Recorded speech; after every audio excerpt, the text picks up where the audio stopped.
നമസ്കാരം. റാഫ്റ്റോക്ക് ഫുട്ബോളിലേക്ക് അവർക്കും സ്വാഗതം. സലായെ ആർനെ സ്ലോട്ട് പുറത്തിരുത്തിയതുമായി ബന്ധപ്പെട്ട പ്രശ്നങ്ങളൊക്കെ നമ്മൾ കണ്ടതാണല്ലോ. പിന്നെ സല ആഫ്കോണിലൊക്കെ പോയി. ഇപ്പോൾ ഇന്ന് ബേൺമൗത്തും ലിവർപൂളും തമ്മിൽ രാത്രി 11 മണിക്ക് ഏറ്റുമുട്ടുകയാണ്.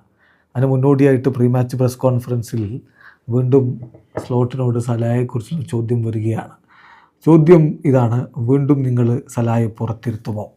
അപ്പോൾ അദ്ദേഹത്തിൻ്റെ മറുപടി എന്താണെന്ന് വെച്ചാൽ, എല്ലായ്പ്പോഴും ഒരു താരത്തെ പുറത്തിരുത്തുക എന്നുള്ളത് ബുദ്ധിമുട്ടേറിയ കാര്യമാണ്. പിന്നെ ക്ലബിന് ഏറെ പ്രധാനപ്പെട്ടൊരു താരം മോസലയെ പോലുള്ള ഒരാൾ കൂടിയാകുമ്പോൾ അതൊന്നുകൂടി വളരെ ബുദ്ധിമുട്ടായിരിക്കും.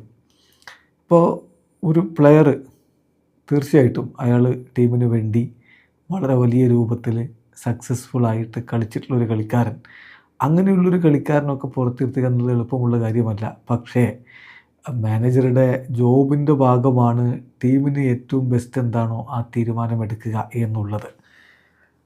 എന്തായാലും ഇത് എല്ലായ്പ്പോഴും അൺഈസി ആയിട്ടുള്ളൊരു ഡിസിഷനാണ്. മോയുടെ കാര്യത്തിൽ മാത്രമല്ല, എല്ലാ താരങ്ങളുടെ കാര്യത്തിലും അങ്ങനെ തന്നെയാണ്. കാരണം അവരത്രത്തോളം വർക്ക് ചെയ്യുന്നുണ്ട് ട്രെയിനിങ്ങിലും മറ്റുമൊക്കെ ആയിട്ട്. എന്നിട്ട് പുറത്തിരുത്തുക എന്നുള്ളത് എളുപ്പമുള്ള തീരുമാനമല്ല. അവരുടെ ക്വാളിറ്റി തീർച്ചയായിട്ടും കളിക്കാൻ അർഹതയുള്ളത് തന്നെയായിരിക്കും. സോ ഒരു പ്ലെയറെ കളിപ്പിക്കാതിരിക്കുക എന്നുള്ളത് അൺഈസി ആയിട്ടുള്ള കാര്യമാണ്. ഇനി ഞാൻ വിചാരിക്കുന്നത് എല്ലാ പ്ലെയേഴ്സും മനസ്സിലാക്കേണ്ട ഒരു കാര്യമുണ്ട്: മാനേജേഴ്സിന് തീരുമാനമെടുക്കേണ്ടതുണ്ട് എന്നുള്ളത്.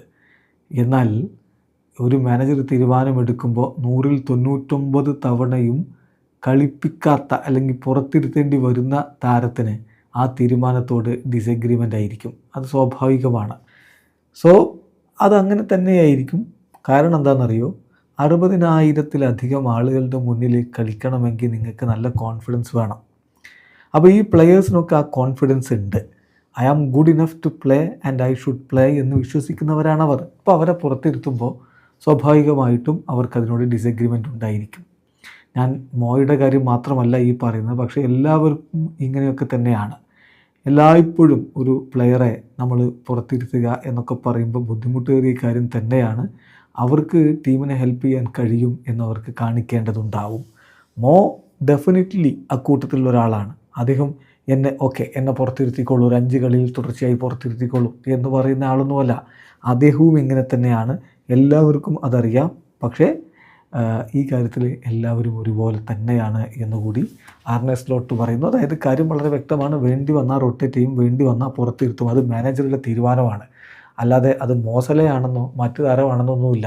പുറത്തിരുത്തുമ്പോൾ എല്ലാ താരങ്ങൾക്കും ഡിസഗ്രിമെൻ്റ് ഒക്കെ ഉണ്ടാകും. പക്ഷേ ടീമിന് ഗുണകരമാവുന്ന തീരുമാനം ഏതാണോ അത് ഞാൻ എടുക്കും എന്ന് തന്നെ ആർനെ സ്ലോട്ട് വ്യക്തമാക്കുന്നു. വീഡിയോ അവസാനിക്കുന്ന ഫുട്ബോൾ ലോകത്തെ കൂടുതൽ വിശേഷങ്ങളുമായി റാഫ്റ്റോക്സിൽ എത്താം.